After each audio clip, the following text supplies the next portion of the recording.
그리고 또 국힘당은 또 거부권 재의결해서 또 폐기하고. 그렇죠. 그다음 회기에 또 올리고 또 폐기하고 이걸 반복하는 거예요. 네. 아니 이러면은 지금 뭐 나라 꼴이 이게 뭡니까? 의회는 계속 통과시키고 대통령은 계속 거부하고. 예, 이거 또 때리고 거부권 때리고 하면 또 그냥 시간 가는 겁니다. 다 200석 확보할 수 있겠어요? 이렇게 일방적으로 하는데 저는 이렇게 힘으로 밀어붙이는 것이 민주당 지지층들에게는 환호받을지 모르지만 이걸 지켜보고 있는 중도층 중에 일부는 야 이거 다음 대통령 이 상황에 이렇게 의석이 지금 180석도 넘게 갖고 있는데 대통령 이재명 대통령 되면 야 이거 감당할 수 있겠느냐. 그러니까 좋은 전략인지 모르겠어요. 저는. 아, 다음 대통령 선거가 3년 뒤에 있는데 그때면은 이 의석 그대로거든요.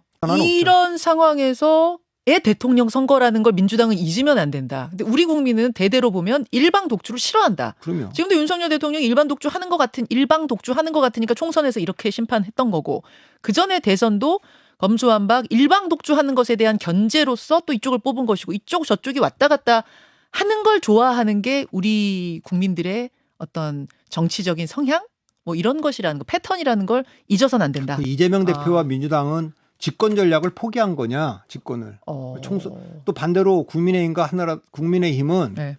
다수파 전략 국회 다수파가 되는 전략을 포기한 거냐 제가 하는 질문은 이겁니다. 그러니까 그래 보여요. 그러니까 대통령을 하려면 이재명 대표와 민주당은 네. 의석이 많이 확보됐을 때 좀 네. 야당한테도 아이 상임위원장 그거 운영위원장 그렇게 갈래대로 합시다. 그렇게 하면 사람들이 역시 그 상대에 대한 관용과 제도적 자제가 있구나. 거대 여당이 막 가는 것 같은 것에 대한 국민들의 제동이라고 말씀하셨는데 민주당 의원들은 그렇게 너네 180석이나 줬는데 시원하게 검수완박도 못하고 시원하게 법안을 통과시키지 못한 것에 대한 심판이었다. 이렇게 또 말씀을 하시는 그렇게 분들이 생각하는 계세요. 분이 민주당 지지층의 다수라는 건 제가 인정한다니까요. 다수예요. 그러니까 아니 180석이나 밀어줬는데 제대로 못 밀어붙여갖고 이렇게 당원 뜻을 안 따라가고 이렇게 된 거다.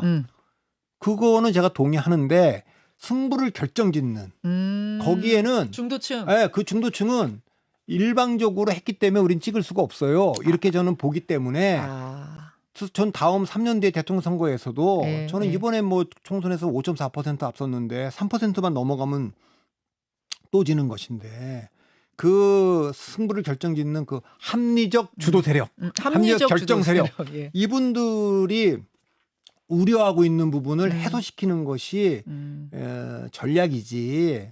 그 밀어붙이면 점점 더 그 이미지가 강해질 텐데 괜찮나 이런 생각이 좀 있어요. 맞아요. 민주당 다수는 그런 생각을 하고 있지만 결국 결정 짓는 건 합리적 주도 세력, 중도층이라는 것을 양당 모두 잊으면 안 되고 일방 독주, 뭔가 이렇게 확 몰아서 그냥 막 가는 것에 대한 이 거부감 같은 것이 특히 합리적 주도 세력에게 있다는 걸 잊으면 안 된다. 그 말씀을 좀 지금 조언처럼 주셨어요. 당의 노선이 뭐냐 이런 질문을 많이 받으실 것 같아요. 이런 대답을 하셨더라고요. 합리적 중간 지점을 정확히 찌르겠다. 그 지점이 어딜까요? 넘치지 않는 야당이라고 생각합니다. 넘치지 않는 야당이요? 오버하지 않는 야당이라고 할까요? 그러니까 지금 보면 윤석열 대통령이 잘못하고 있습니다가 자기 야당들이 뭐든 자기 마음대로 하고 나쁜 짓 해도 되는 맞는 카드가 아닙니다. 윤석열 대통령이 잘못이 아무리 있다고 해도 야당 제1야당의 대표가 나와서 언론은 검찰의 애완견이다라고 얘기하고 또 거길 동조해가지고 기레기 얘기하고 그런 식으로 얘기하면서 어떻게 윤석열 정부의 언론 장악을 비판합니까? 네. 또 나와가지고 윤석열 정부가 특검 안 받고 한다고 막 권력으로 피해가려고 한다라고 해놓고 나와서 대북 송금 사건 수사한 검사들 탄핵하겠다라고 합니다. 판사들도 뭐 직선제해가지고 뭐 사실 개딸들이 더 많은 어떤 영향력을 가질 수 있도록 하겠다라고 합니다.